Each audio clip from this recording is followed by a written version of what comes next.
പല റിലേഷൻഷിപ്പും പകുതി വഴി വെച്ച് ബ്രേക്കപ്പായി പോവാറുണ്ട്. പരസ്പരം തുറന്നു പറഞ്ഞതിന് ശേഷം പിരിഞ്ഞു പോകുന്ന ആളുകളുണ്ട്.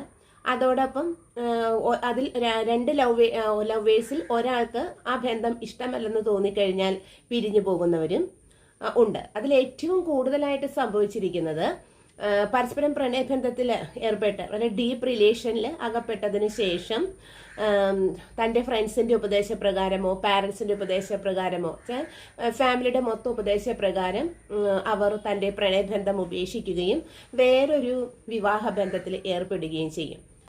മാരീഡായി പോയവർക്ക് അത്രയ്ക്കധികം ഏകാന്തത, സോളിറ്റ്യൂഡ് അവരെ ബാധിക്കില്ല.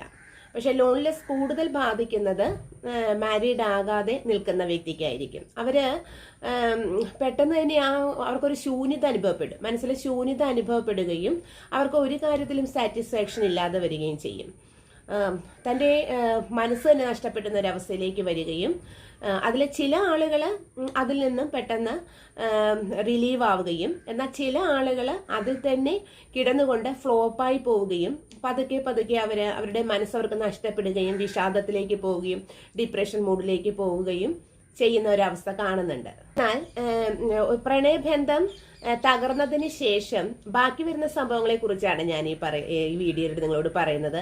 അതായത് പ്രണയബന്ധം അവസാനിപ്പിച്ച് വ്യത്യസ്ത ഡയറക്ഷനിലേക്ക് മാരീഡായി പോകുന്ന അതിൽ രണ്ടു പേരില് കമിതാക്കളില് ഒരു വ്യക്തി ഒരു പക്ഷേ ഏകദേശം കുറച്ച് നാളുകൾക്ക് ശേഷം തിരിച്ചു വരാനുള്ളൊരു പ്രവണത കാണിക്കുകയാണ്. നിങ്ങളിലേക്ക് അവർ അട്രാക്റ്റ് ആവുകയും തിരിച്ചു വരാനുള്ള ഒരു പ്രവണത കാണിക്കുകയും ചെയ്യുകയാണ് എങ്കിൽ അത് ഏറ്റവും നമുക്കത് ആ തിരിച്ചു വരുന്ന വ്യക്തിയെ ആസ്പെക്ട് ചെയ്യണമോ, അതായത് സ്വീകരിക്കണമോ വേണ്ടയോ എന്നുള്ളത് നമ്മളുടെ തന്നെ ഒരു ഡിസിഷനാണ്. അതായത് തിരിച്ചു വരുന്ന വ്യക്തി നിങ്ങളെ കണ്ടിരുന്നത് ഒരു തേർഡ് പേഴ്സൺ മാതിരി തന്നെയാണ്. അതായത് പ്രയോറിറ്റി അവർ തന്നിട്ടില്ല എന്ന് നിങ്ങൾ മനസ്സിലാക്കുക. അപ്പോൾ ലവ് റിലേഷൻഷിപ്പ് ഫെയിലറായി നിൽക്കുന്ന നിങ്ങളോടാണ് ഇപ്പോൾ ഞാൻ ഈ സംസാരിക്കുന്നത്. അതായത് ലവ് റിലേഷൻഷിപ്പ് ഫെയിൽഡായി നിൽക്കുന്ന ഒരു വ്യക്തിക്ക് കുറച്ച് കാലഘട്ടത്തിന് ശേഷം നിങ്ങൾ റിലേഷൻഷിപ്പിൽ ഏർപ്പെട്ട വ്യക്തി തിരിച്ചു വരികയാണെങ്കിൽ ആ വ്യക്തി തിരിച്ചു വരുമ്പോൾ നിങ്ങൾ ചെയ്യേണ്ട ചില കാര്യങ്ങളെ പറ്റിയാണ് ഞാൻ പറയുന്നത്. അതായത് നിങ്ങൾക്ക് യാതൊരു പ്രയോറിറ്റിയും തരാതെയാണ് അയാൾ പോയിരിക്കുന്നത്.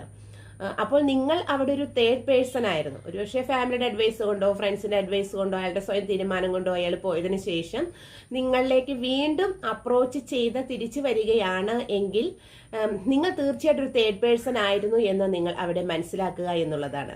കാരണം നിങ്ങൾക്ക് യാതൊരു വിധത്തിലുള്ള പ്രയോറിറ്റിയും അയാൾ തന്നിട്ടില്ല. നിങ്ങൾ വെറും തേർഡ് പേഴ്സൺ മാത്രമാണ്. അതോടൊപ്പം അയാൾ തിരിച്ചു വരുന്ന തന്നെ അയാളെ യാതൊരു കാര്യങ്ങളും സാക്രിഫൈസ് ചെയ്യാൻ തയ്യാറല്ലായിരിക്കും. സാക്രിഫൈസ് ചെയ്യാൻ തയ്യാറല്ലായിരിക്കും എന്ന് വെച്ചാൽ അയാൾക്കൊരു ഫാമിലി ഉണ്ടാകാം, അയാളുടെ ഒരു തീർച്ചയായിട്ടും ഒരു തേർഡ് പേഴ്സന്റെ സാന്നിധ്യം അവിടെ ഉണ്ടാകും. അപ്പോൾ അങ്ങനെ തേർഡ് പേഴ്സൺ ഉള്ള സമയത്ത് ഒരിക്കലും നിങ്ങളുടെ കാര്യത്തിൽ വീണ്ടും സ്ട്രോങ് ആയ ഡിസിഷൻ എടുക്കാൻ അയാൾക്ക് പറ്റില്ല. അപ്പോൾ അങ്ങനെയുള്ള സമയത്ത് അയാൾ സാക്രിഫൈസ് ചെയ്യാനായിട്ട് തയ്യാറല്ല. എന്നാൽ സാക്രിഫൈസ് ചെയ്യുന്ന ആളുകളുമുണ്ട്. സാക്രിഫൈസ് ചെയ്യുന്ന ആളുകൾ തിരിച്ച് നമ്മളുടെ അടുത്ത് എത്തിക്കഴിഞ്ഞാൽ തീർച്ചയായിട്ടും നമുക്കത് ചിന്തിക്കാവുന്ന ഒരു കാര്യം തന്നെയാണ്.